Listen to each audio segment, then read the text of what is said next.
गठबंधन रैली की बड़ी बातें, 5 बजे की 5 बड़ी खबरें। ये खबरें आपको देखना बेहद जरूरी है।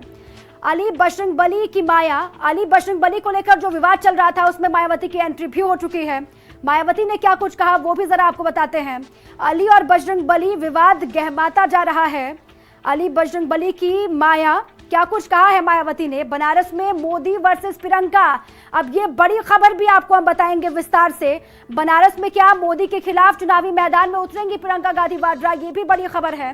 हेमा की मेनका को नसीहत, हेमा ने मेनका को क्या नसीहत दी है वो खबर भी आपको देखनी चाहिए और वो खबर आपको हम विस्तार से बताएंगे। इसके अलावा सत्ता साधना के बाद कुर्सी कांड कहां पर हुआ, सत्ता साधना और उसके बाद कुर्सी का कांड कहां पर हुआ है वो खबर भी आपको देखनी चाहिए।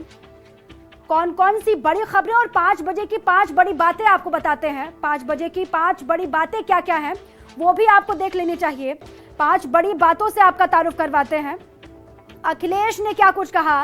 पहली, अखिलेश के भाई के लिए मायावती ने वोट की अपील की, वोट मांगे। अखिलेश के भाई के लिए मायावती ने वोट मांगे हैं, सबसे पहली बात। दूसरी बड़ी बात, पहली बार धर्मेंद्र यादव के समर्थन में माया उतरी।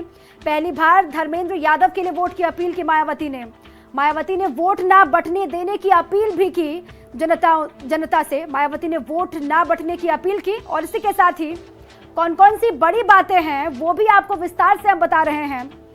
गन्ना किसानों को अपने पाले में लाने की कोशिश करवाते हैं। नमो नमो वाले जा रहे हैं, भीम वाले आ रहे हैं। मायावती ने शुरुआत ही इससे की। उन्होंने कहा कि नमो नमो वाले सत्ता से जा रहे हैं और भीम जय भीम जो बोलते हैं वो सत्ता में आ रहे हैं। इसके अलावा मायावती ने राष्ट्रवाद पर बीजेपी को घेरा, राष्ट्रवाद का मुद्दा उठाया और इसी मुद्दे पर बीजेपी को घेरा। मोदी की चौकीदारी सिर्फ नाटकबाजी है, जो चौकीदार बने उसको नाटकबाज बताया और चौकीदारी को नाटकबाजी कह दिया। मोदी की चौकीदारी सिर्फ नाटकबाजी है, आरएसएस की मानसिकता पूंजीवादी है, ये भी मायावती ने कही बड़ी बातें जो आपको हम बता रहे हैं। इसके अलावा आरएसएस की मानसिकता पूंजीवादी, बीजेपी से सवर्ण बहुत नाराज है, मायावती ने यह भी कहा। इसके अलावा कौन कौन सी बड़ी बातें रैली में मायावती ने क्या कुछ कहा है वो तफसील से आपको हम बता रहे हैं। गरीब को 10% आरक्षण से फायदा और हमारा जो गठबंधन है तो गठबंधन के तहत समाजवादी पार्टी ने बदायूं लोकसभा की सीट से श्री धर्मेंद्र यादव को आप लोगों को जरूर कामयाब बनाना है। आपकी सपार भीड़ व भीड़ के जबरदस्त जोश को भी देखकर ऐसा लग रहा है कि इस बार चुनाव में नमो नमो वाले जा रहे हैं और जय भीम वाले आ रहे हैं। कांग्रेस पार्टी के केंद्र में व अधिकतर राज्यों में भी लंबे अरसे तक रहे शासनकाल में इनकी अधिकांश रही गलत नीतियों व गलत कार्य प्रणाली की वजह से ही फिर इस पार्टी को केंद्र व काफी राज्यों में भी सत्ता से बाहर होना पड़ा है।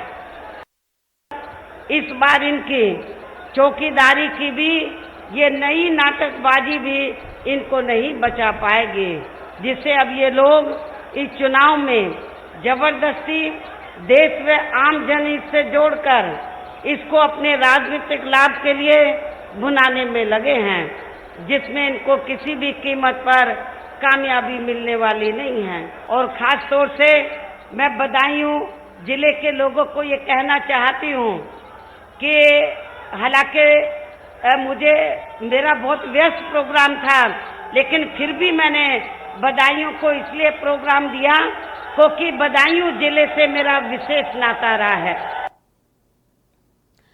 तो मायावती की बड़ी बातें आपने देख ली और सुन भी ली। अब अखिलेश यादव ने क्या कुछ कहा, अखिलेश की बड़ी बातें क्या है वो जरा आपको हम बताते हैं। अखिलेश ने बदायूं में क्या कुछ कहा।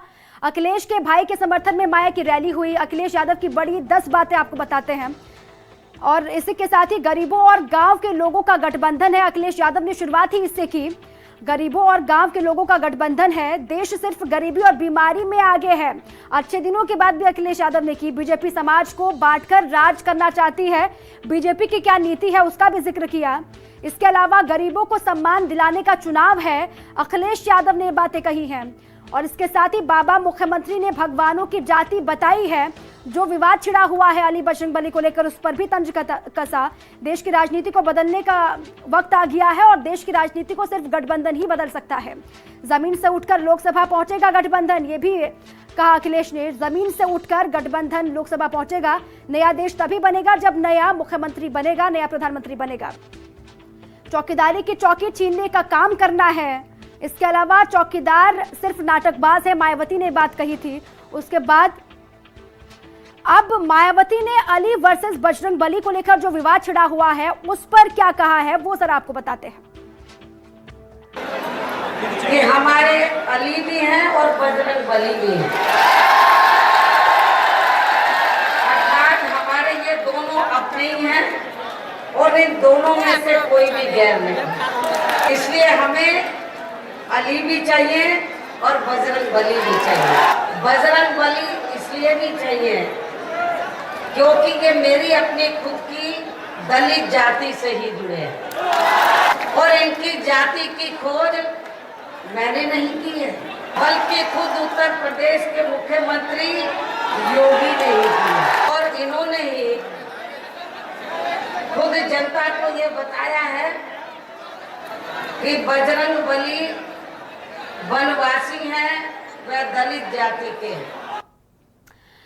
अब अली बजरंग बली की माया की 10 बड़ी बातें क्या हैं वो भी जरा आपको बताते हैं।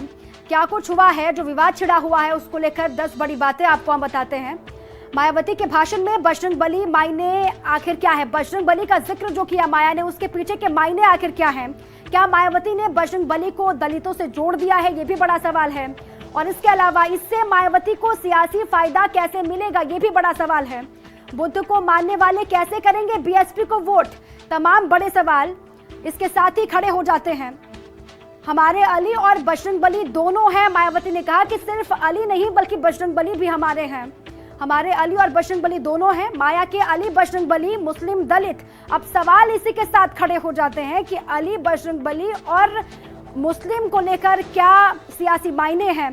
बजरंग बली मायावती को खासकर क्यों चाहिए, ये भी बड़ा सवाल, क्योंकि मायावती ने इसका जिक्र किया। हनुमान को दलित बताने के लिए माया ने सीएम को भी घेरा। हनुमान को दलित बताने के लिए माया का सीएम पर भी वार। सीएम ने दलित कहा था, आपको याद होगा हनुमान को। उसके बाद से लगातार सियासी जंग छिड़ गई थी। अली बजरंग बली से अच्छा रिजल्ट मिलेगा क्या, ये भी बड़ा सवाल है। अली बजरंग बली की माया की 10 बड़ी बातें हम आपको बता रहे हैं। तो क्या मायावती भी अली बजरंग बली के भरोसे है? क्या गठबंधन भी अली वर्सेस बजरंग बली को लेकर जो विवाद छिड़ा हुआ है उसके भरोसे है? अब क्या बनारस से मोदी के खिलाफ चुनाव लड़ेंगी प्रियंका गांधी वाड्रा, इसकी भी 10 बड़ी बातें आपको हम बताते हैं। क्या होने वाला है, अगर प्रियंका लड़ी तो होगी कड़ी टक्कर प्रधानमंत्री मोदी और प्रियंका गांधी वाड्रा के बीच। बनारस में मोदी वर्सेस प्रियंका, कांग्रेस कार्यकर्ताओं में गजब का उत्साह है अभी से, और अगर ऐसा होता है तो उत्साह बढ़ेगा। पूर्वांचल की दूसरी सीटों पर भी इसका असर साफ तौर पर देखने को मिलेगा। मोदी को घेरने की कोशिश मजबूत होगी, जो लगातार कोशिश करती है कांग्रेस, वो कोशिश और भी मजबूत हो जाएगी। काशी में मुकाबला बीजेपी बनाम कांग्रेस का होगा। काशी में जो मुकाबला है वो दिलचस्प होगा। अन्य दल भी प्रियंका को समर्थन दे सकते हैं, ये भी बड़ी खबर है। इसके अलावा ब्राह्मण वोट बैंक में सेंध लगा सकती है। ब्राह्मण वोट बैंक जिसको साधने की कोशिश कर सकती है कांग्रेस। प्रियंका की संवाद शैली मोदी के लिए बड़ी चुनौती होगी, और प्रियंका की संवाद शैली को लेकर प्रियंका की प्रशंसा भी होती आ रही है। इसके साथ ही प्रियंका का सियासी कद भी बढ़ेगा अगर बनारस से चुनावी मैदान में प्रियंका गांधी वाड्रा उतरती है तो। बीजेपी को पूर्वांचल के लिए नया प्लान बनाना होगा। जो प्लान बना के बीजेपी मैदान में उतरी है, अब नया प्लान बनाना पड़ेगा। अब बनारस से क्या प्रियंका गांधी चुनावी मैदान में उतरेंगी, इसी को लेकर हमारी खास रिपोर्ट आप देखिए। बढ़ने वाली है मोदी की मुश्किल, कांग्रेस को मिल जाएगी मंजिल। प्लान प्रियंका से बजेगा डंका, प्रियंका गांधी काशी से प्रत्याशी। यूपी में लगातार अपने खोए हुए आधार को वापस पाने की जुगत में जुटी कांग्रेस हर वो दांव चल रही है जिससे बीजेपी के विजय रथ की रफ्तार को रोका जा सके। सूत्रों की माने तो कांग्रेस इस वक्त अपने सबसे बड़े प्लान पर मंथन कर रही है। ऐसी खबरें फिजाओं में तैर रही हैं कि प्रियंका गांधी वाराणसी से पीएम मोदी के खिलाफ चुनाव लड़ सकती हैं और सपा बसपा आरएलडी गठबंधन भी प्रियंका गांधी को अपना समर्थन देगा। गौर इस बात पर भी करना जरूरी है कि प्रियंका से जब जब चुनाव लड़ने को लेकर सवाल पूछा गया तो प्रियंका ने कभी भी साफ साफ मना नहीं किया, बल्कि इसका फैसला पार्टी पर छोड़ दिया। मैंने आपसे पिछली बार भी कहा, अगर पार्टी कहेगी तो मैं कहीं से भी चुनाव लड़ूंगा।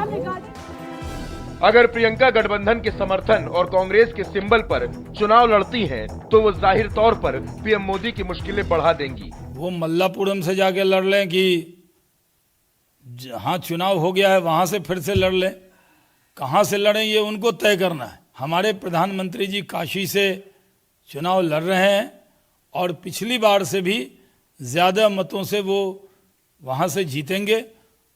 ये सही है कि उनके विरोध में कोई उम्मीदवार नहीं मिल रहा, इसलिए तरह तरह का भ्रम कांग्रेस पैदा कर रही है। प्रियंका ने हाल ही में काशी का दौरा किया था, काशी विश्वनाथ के दर्शन किए थे। अब प्रियंका को काशी से चुनाव लड़ाने की मांग तेज है। राहुल गांधी अमेठी और वायनाड से चुनाव लड़ रहे हैं और सोनिया रायबरेली से। ऐसे में ये चर्चा तेज है कि प्रियंका ही है जो वाराणसी से चुनाव लड़कर कांग्रेस को मजबूत करेंगी। प्रियंका के काशी से चुनाव लड़ने का असर आसपास की सीटों पर भी पड़ेगा। भदोही, चंदौली, मिर्जापुर, जौनपुर जैसी तमाम सीटें ऐसी हैं जहां का चुनाव बिल्कुल बदल सकता है। बताया जा रहा है कि प्रियंका गांधी 28 अप्रैल को नामांकन कर सकती हैं। हालांकि अभी इसकी पुष्टि नहीं हो सकी है। ब्यूरो रिपोर्ट, भारत समाचार।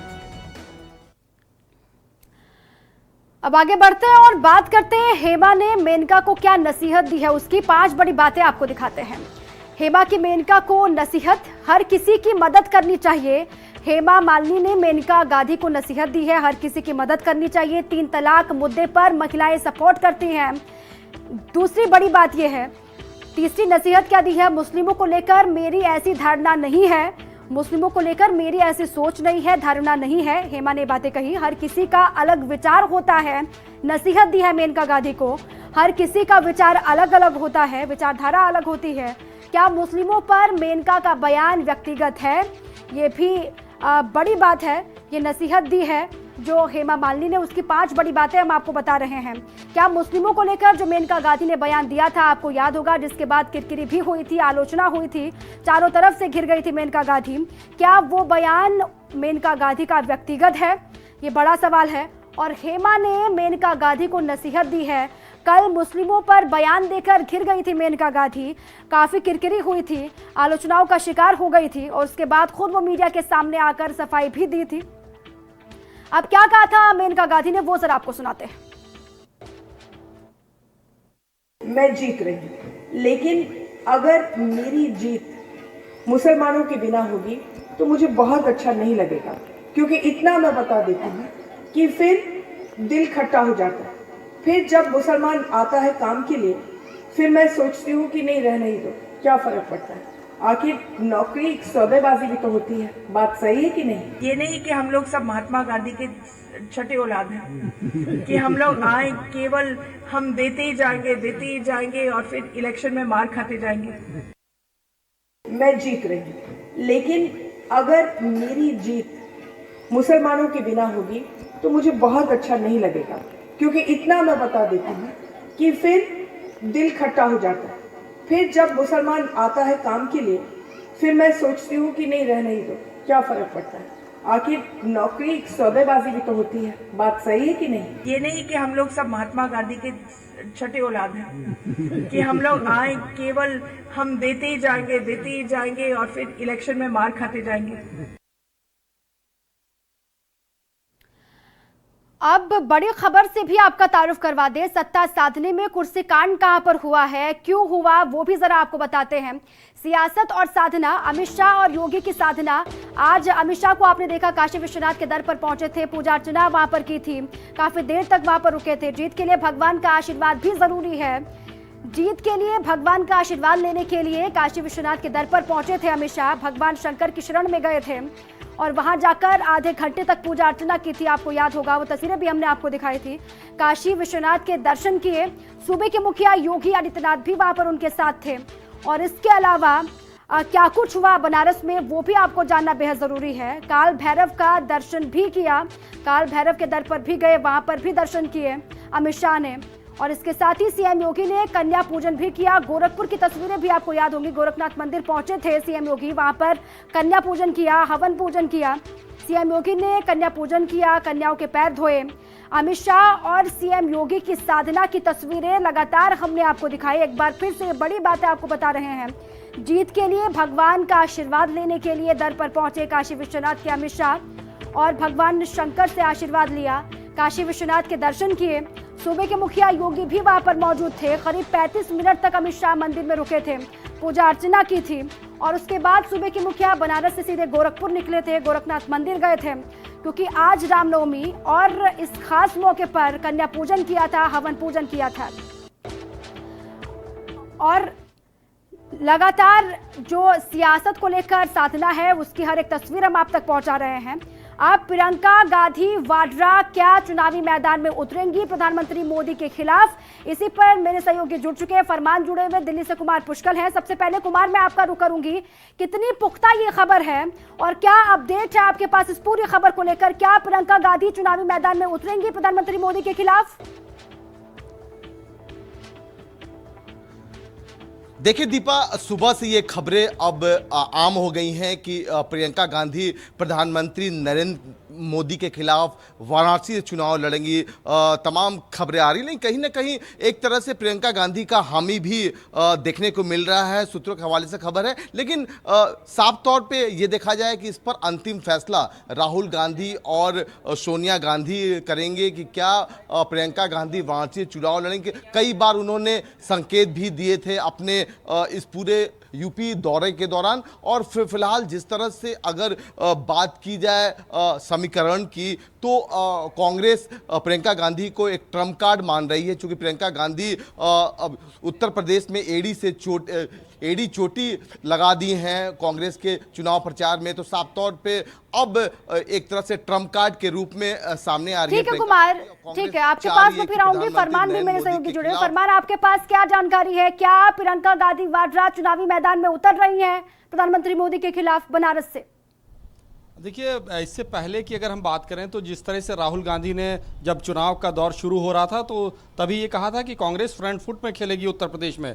तो ये एक और कार्ड चल सकती है, चूंकि पहला कार्ड चला था प्रियंका गांधी को पूर्वी उत्तर प्रदेश का प्रभारी और कांग्रेस का राष्ट्रीय महासचिव बनाकर कांग्रेस के आला नेताओं ने ये चौंकाया था ये कदम उठाकर। दूसरा कदम ये हो सकता है कि वो वाराणसी से चुनाव लड़ें। तो ऐसे में पूर्वी उत्तर प्रदेश की चूंकि वो प्रभारी हैं और पूर्वी उत्तर प्रदेश की सीटों को अच्छा खासा प्रभावित किया जा सकता है। इसके अलावा मोदी के लिए भी मुश्किल खड़ी की जा सकती है।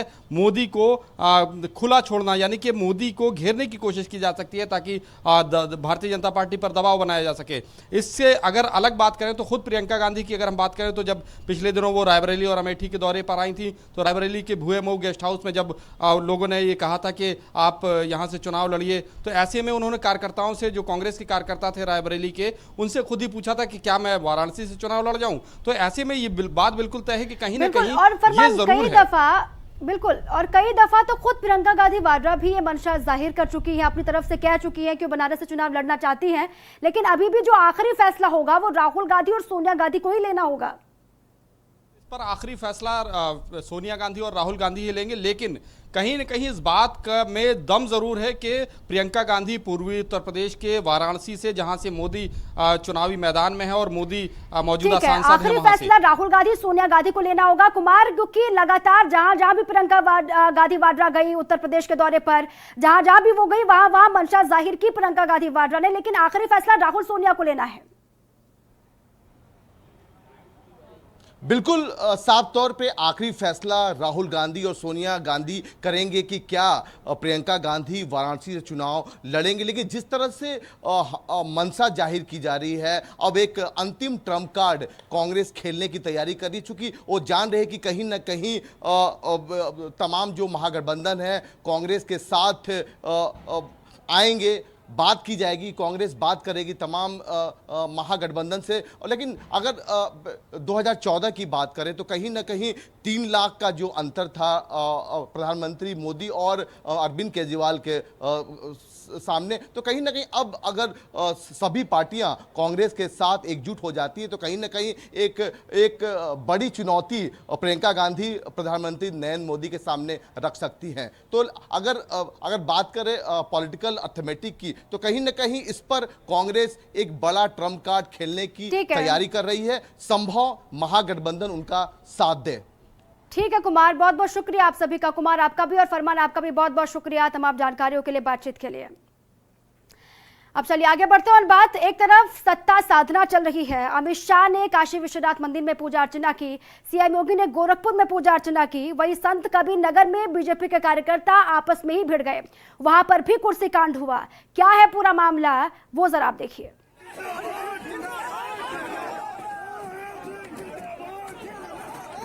तस्वीरें आपको हम दिखाते हैं क्या कुछ हुआ संत कबीर नगर में, ये आप देखिएगा। एक तरफ सत्ता को साधने की पूरी कोशिश हो रही है, दूसरी तरफ संत कबीर नगर में बीजेपी की रैली में कुर्सी युद्ध हुआ, बीजेपी के कार्यकर्ता आपस में ही घिर गए। ये देखिए कुर्सियां एक दूसरे पर फेंकी जा रही हैं, एक दूसरे पर कुर्सियां बरसाई जा रही हैं। आपको याद होगा जूतम पैजार हुआ था, सांसद शरद त्रिपाठी ने विधायक पर जूते से वार किए थे, जूते से पिटाई की थी। उसके बाद अब दोनों के कार्यकर्ता आपस में ही भिड़ गए हैं। ये विधायक और सांसद के कार्यकर्ता हैं जो आपस में कुर्सियां फेंककर एक दूसरे को मारने की कोशिश, आप देखिए माहौल बेहद गर्मा गया। पुलिस वहां पर पहुंची, मामले को शांत करने की कोशिश की गई, लेकिन कुर्सी कांड जो हो रहा है संत कबीर नगर में, उसकी तस्वीर हम आपको दिखा रहे हैं। काफी देर तक यह हंगामा वहां पर होता रहा, काफी देर तक हंगामा हुआ और जो कार्यकर्ता थे विधायक और सांसद के, वो आपस में ही भिड़ गए। काफी देर तक बवाल चलता रहा, पुलिस वहां पर पहुंची, मामले को शांत करने की पूरी कोशिश हुई, लेकिन उसके बावजूद भी बीजेपी कार्यकर्ता आपस में ही भिड़े रहे। काफी देर तक हंगामा हुआ।